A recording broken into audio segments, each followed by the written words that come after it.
নমস্কার, কবি সৌমেন্দ্র বোমের লেখা কবিতা ভারতবর্ষ। এখানে তিনটে, ওখানে তিনটে, সেখানে তিনটে ঘেউ, এই তল্লাতে তারা ছাড়া আর মনীষী নেই কেউ। হারে রে রে রে রে চিৎকার শুনে সবাই পগার পার, কেবল একটা হাবাগোবা ছেলে নাম ভুলে গেছে তার।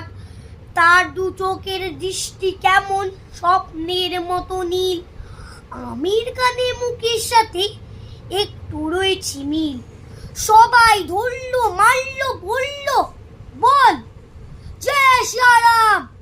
ছেলেটা বলল রবীন্দ্রনাথ, নজরুল ইসলাম। আরো এক দল বলল বলতো আল্লাহু আকবার। ছেলেটা বলল ডিও আর অতীশ দীপঙ্কর।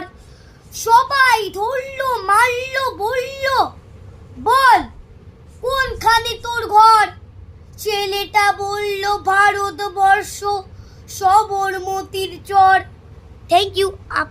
আমার যে কবিতাটা যদি ভালো লাগে সাবস্ক্রাইব করুন।